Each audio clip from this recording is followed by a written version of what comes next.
Hello नमस्कार दोस्तों, आप सभी अच्छे होंगे। आपका अपना यूट्यूब चैनल पंकज एजुकेशन में आपका स्वागत है। एक और इम्पोर्टेंट क्लास के साथ आ चुके हैं। कक्षा 12वीं की जो बोर्ड एग्ज़ाम होने वाला है वो अभी बहुत ही जल्द होने वाला है। आपके भूगोल विषय का सिक्योरिटी मिशन है, ठीक है ना। इसमें हम 1 नंबर के जितने भी प्रश्न हैं सारे देखेंगे, जितने भी एपिसोड हैं सारे पार्टों के वो सब देखेंगे, ठीक है ना। तो आप क्लास को कंप्लीट देखें ताकि आपकी तैयारी मजबूत हो सके, ठीक है ना। देखते हैं। सबसे पहले आपके अध्याय 1 में मानव भूगोल प्रकृति एवं विषय क्षेत्र, ठीक है ना। इसमें अब देखते हैं। पहला, निम्न में से कौन सा आर्थिक भूगोल का उपक्षेत्र नहीं है, तो वो है आपकी सैन्य भूगोल, ठीक है ना, सैन्य भूगोल। अगला, मानव भूगोल के जनक कौन है, तो रेड जेल, ठीक है ना। और अगला, मानव भूगोल के कल्याणपरक अथवा मानवतावादी विचारधारा का संबंध है, तो वो है आपके सामाजिक कल्याण, ठीक है ना। अगला, निम्न में से कौन सा मानव भूगोल का उपगम नहीं है, तो वो है आपका मात्रात्मक क्रांति, ठीक है ना। अगला, मानव भूगोल में किसके अध्ययन पर बल दिया गया है, वो दिए गए हैं प्रकृति और मानव पर, ठीक है ना। अगला, ऐतिहासिक भूगोल किस मानव भूगोल के क्षेत्र का उपक्षेत्र है, तो वह है सामाजिक भूगोल का, ठीक है ना। अगला प्रश्न है, 1970 के दशक में किस विचारधारा का उदय नहीं है, तो वह है आधुनिकवाद का, ठीक है ना। अगला, शहरों में चौराहे चौराहे चौराहे पर यातायात नियंत्रक बत्तियां कौन सी विचारधारा से संबंधित है, तो वह है नवनिश्चयवाद से, ठीक है ना। इस पाठ के आप ये रिक्स्थान भी देख लीजिएगा, ठीक है ना, याद कर लें, इनको देख ले। अगले दूसरे पार्ट के देखते हैं। बस एशिया में बहुत अधिक स्थानों पर कम लोग तथा कम स्थानों पर बहुत अधिक लोग रहते हैं, यह टिप्पणी किसने की, तो जॉर्ज बी क्रेसी ने, ठीक है ना। अगला है, निम्नलिखित में किस महाद्वीप में जनसंख्या वृद्धि सर्वाधिक है, अफ्रीका महाद्वीप में, ठीक है ना। अगला, निम्नलिखित में कौन सा विरल जनसंख्या वाला क्षेत्र नहीं है, दक्षिणी पूर्वी एशिया। अगला प्रश्न है, उद्योगों की उपस्थिति के कारण विश्व का कौन सा प्रदेश सघन है, तो वह है जापान का कोबे ओसांको, ठीक है ना। अगला है, विश्व की 90% जनसंख्या कितने प्रतिशत स्थल भाग पर निवास करती है, वो करती है आपके 10% भाग पर, ठीक है ना। बाकी 90% भाग पर जल है, ठीक है ना। अगला, विश्व में सर्वाधिक जनसंख्या घनत्व वाला देश है, वो है सिंगापुर, ठीक है ना। अगला, प्रवास को प्रभावित करने वाला प्रतिकर्ष कारक है, तो वो है प्राकृतिक विपदाएं, बेरोजगारी, प्रतिकूल जलवायु, तो उपयुक्त सभी, ठीक है ना। अगला प्रश्न है, प्रवास को प्रभावित करने वाला अपकर्षक कारक है, तो उपयुक्त सभी, ठीक है ना। अगला, जनसंख्या का वितरण को प्रभावित करने वाला आर्थिक कारक है, खनिज, औद्योगिकरण, नगरीकरण, तो उपयुक्त सभी, ठीक है ना। अगला, एशिया महाद्वीप में विश्व की कितनी प्रतिशत जनसंख्या निवास करती है, तो वो करती हैं आपके 60%, ठीक है ना। अगला देखते हैं तीसरे पार्ट के देखते हैं। अब सदा तीसरा पार्ट है मानव विकास, ठीक है ना। मानव विकास की अवधारणा निम्नलिखित में से किस विद्वान ने की देन है, तो वो है आपके डॉक्टर महबूब उलक, ठीक है ना, इसका आंसर। अगला प्रश्न, मानव विकास की अवधारणा निम्न में से किस संकल्पना पर आश्रित है, तो उपरोक्त सभी, ठीक है ना। अगला प्रश्न है, उच्च मानव विकास सूचकांक वाले देशों का सूचकांक स्कोर होता है, तो वो होता है आपके 0.700 से 0.799 के बीच, ठीक है ना। अगला प्रश्न है, निम्न में से किस देश ने सकल राष्ट्रीय प्रसन्नता को देश की प्रगति का आधिकारिक माप घोषित किया, तो भूटान ने, ठीक है ना। अगला प्रश्न है, अंतर्राष्ट्रीय श्रम संगठन ILO ने मानव विकास के किस उपागम का प्रतिपादन किया, तो वो किया है आधारभूत आवश्यकता उपागम, ठीक है ना।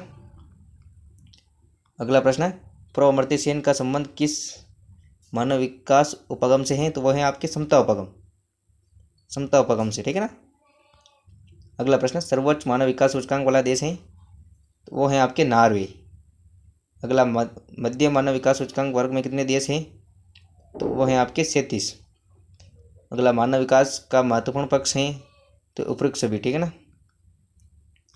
और अगला, प्रतिवर्ष मानव विकास प्रतिवेदन प्रकाशित करता है, तो वो UNDP, कौन करता है, UNDP, United Nation Development Programme, ठीक है ना। अगला, मानव विकास प्रतिवेदन 2020 के अनुसार अति उच्च मानव विकास सूचकांक वाले देशों की संख्या है, तो 66, ठीक है ना, 66 है। आगे चौथा पार्ट है अध्याय 4, प्राथमिक क्रियाएं। निम्न में से कौन सा एक प्राथमिक क्रियाओं में शामिल नहीं है, तो वह है विनिर्माण, ठीक है ना। अगला, निम्न में से कौन सी फसल रोपण कृषि में सम्मिलित हैं, तो रबड़, गन्ना, चाय और उपयुक्त सभी, तो सभी हैं, ठीक है ना, उपयुक्त सभी। अगला, निम्न में से कौन सी विशेषता रोपण कृषि की नहीं है, तो वह है आपके निम्न प्रबंधन एवं तकनीकी आधार। अगला, निम्न में से भूमध्य सागरीय कृषि से संबंधित क्षेत्र नहीं है, तो वो है मध्य कैलिफोर्निया, ठीक है ना। अगला, निम्नलिखित देशों में से किसमें सहकारी आंदोलन सर्वाधिक सफल रहा है, तो डेनमार्क में। किस देश में रहा है, डेनमार्क में, ठीक है। कटियर रसदार फलों की कृषि किस कृषि क्षेत्र की विशेषता है, तो भूमध्य सागरीय कृषि, ठीक है ना। आगे देखिए, वाणिज्य डेयरी कृषि का सबसे बड़ा प्रदेश कौन सा है, उत्तर पश्चिमी यूरोप। अगला, सामूहिक कृषि का प्रारंभ सर्वप्रथम कहाँ से हुआ था, तो सोवियत संघ से, ठीक है ना। अगला, ट्यूलिप पुष्प की कृषि के लिए विख्यात देश कौन सा है, तो वो है आपके नीदरलैंड। कौन सा है, नीदरलैंड। अगला, निम्न में से कौन सी फसल एकल कृषि नहीं है, तो वो है आपके मिश्रित कृषि, ठीक है ना। आगे देखते हैं,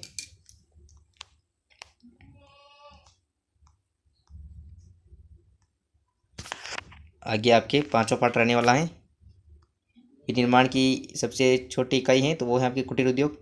कौन सी अर्थव्यवस्था में उत्पादन का स्वामित्व व्यक्तिगत होता है, तो वो पूंजीवाद में। और आगे देखते हैं, रसायन आधारित उद्योग हैं, उपरोक्त सभी, ठीक है ना। पशु आधारित उद्योग हैं, तो वो हैं चमड़ा, ऊनी वस्त्र, आतिदात, तो उपयुक्त सभी, ठीक है ना। अगला, निम्न में से धुएं की चिमनी वाला उद्योग है, तो उपयुक्त सभी आएगा इसमें, ठीक है ना। और निम्नलिखित में से भोजन प्रसंस्करण से संबंधित हैं, तो उपयुक्त सभी। ये प्रश्न सब देख लीजिए, आप याद करें इन प्रश्नों को, बहुत ही इंपॉर्टेंट प्रश्न है ये, ठीक है ना। अगला देखते हैं, छठा पार्ट है, अब अच्छा देख लेते हैं। तृतीयक और चतुर्थ क्रियाकलाप हैं, तो निम्न में से कौन सा एक तृतीय क्रियाकलाप है, तो वो है आपके उपयुक्त सभी। व्यापार भी है, परिवहन है, संचार है, ठीक है ना। और अगला, निम्न में से कौन सा क्रियाकलाप चतुर्थ सेक्टर से संबंधित है, तो वह है उपयुक्त सभी, ठीक है ना। अगला, वैश्विक संचार तंत्र में वास्तविक क्रांति का सूत्रपात किसके माध्यम से हुआ है, इंटरनेट के माध्यम से। कुल पंजीकृत रोजगार एवं राजस्व की दृष्टि से विश्व का सबसे बड़ा तृतीय क्रियाकलाप है, तो वह है पर्यटन, ठीक है। पर्यटन सबसे बड़ा क्रियाकलाप है। अगला, संचार सेवाओं में किसका प्रेषण सम्मिलित है, तो वह है आपके उपयुक्त दोनों का, शब्दों और संदेशों का, तथ्य और विचारों का, ठीक है ना। आगे देखते हैं, सातवां पार्ट, परिवहन एवं संचार। यदि आपको लंबी दूरी तक यात्रा कम समय में करनी है, तो आप किस परिवहन साधन का चयन करेंगे, तो वायु परिवहन का, ठीक है ना, वायु परिवहन। अगला, संचार की वह विद्या जो संचार के अन्य साधनों का नियमन करती हैं, वह हैं आपके उपग्रह संचार। अगला, विश्व का सबसे लंबा रेल मार्ग है, तो पार साइबेरियन रेल मार्ग, ठीक है ना। अगला, सुएज नहर जिन सागरों को जोड़ती हैं वे हैं भूमध्य सागर तथा लाल सागर। अगला, पन्नामा नहर जिन महासागरों को आपस में जोड़ती हैं, तो वे हैं आपके अंटार्कटिक महासागर, प्रशांत महासागर, ठीक है ना। अगला, विश्व का व्यस्तम व्यापारिक जलमार्ग है, उत्तर अंटार्कटिक समुद्री मार्ग, ठीक है ना। और अगला, कौन सा समुद्री मार्ग प्राचीन विश्व के हृदय स्थल कहे जाने वाले क्षेत्रों से गुजरता है, तो वो है आपके भूमध्य सागर हिंद महासागरीय समुद्री मार्ग, ठीक है ना। अगला है, पन्नामा नहर में कितने जलबंधक तंत्र हैं, तो वो अच्छा है। भारत द्वारा आर्यभट्ट का परीक्षण किया गया, तो 19 अप्रैल 1975 को। अगला है, राष्ट्रीय राजमार्ग 7 कौन से दो स्थानों को जोड़ता है, वाराणसी को कन्याकुमारी से। अगला है, राष्ट्रीय महामार्ग संख्या 7 कौन से दो स्थानों को जोड़ता है, तो वाराणसी को कन्याकुमारी से, ठीक है ना। अगला, रेल मार्गों में मानक दो पटरियों के बीच की दूरी 1.44 मीटर का उपयोग किस देश में किया जाता है, तो वहाँ आपके ब्रिटेन में। किस देश में रेल घनत्व सर्वाधिक पाया जाता है, बेल्जियम में। एफिल टावर के सामने कौन सी नदी का आंतरिक जलमार्ग बनाती है? साइनी नदी। किस वर्ष सुएज नहर का निर्माण किया गया? तो 1869 में। अगला है, इंग्लैंड में स्थित यूरो टनल ग्रुप द्वारा प्रचलित सुरंग मार्ग कौन से दो स्थानों को जोड़ती हैं? तो वो आपके पेरिस लंदन को। ठीक है ना, आगे देखते हैं। आगे 8वां पार्ट है अंतर्राष्ट्रीय व्यापार। संसार के अधिकांश महान पतन इस प्रकार वर्गीकृत किए गए हैं। विस्तृत पतन है, ठीक है ना। निम्नलिखित महाद्वीपों में से किसी एक से विश्व व्यापार का सर्वाधिक प्रभाव होता है? उत्तरी अमेरिका से, ठीक है ना। ये सभी देख लीजिए। और अगला, WTO की स्थापना कब हुई थी? 1995 में, ठीक है ना। WTO विश्व व्यापार संगठन का मुख्यालय कहाँ स्थित है? जिनेवा में, ठीक है ना। निम्नलिखित में से कौन सा तेल पतन है? तो उपयुक्त सभी।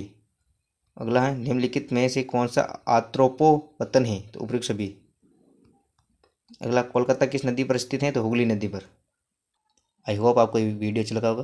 वीडियो अच्छा लगा हो तो वीडियो को लाइक कर दे, और चैनल पर नए हो तो चैनल को सब्सक्राइब कर दे, और मिलते हैं अगले नेक्स्ट क्लास के साथ।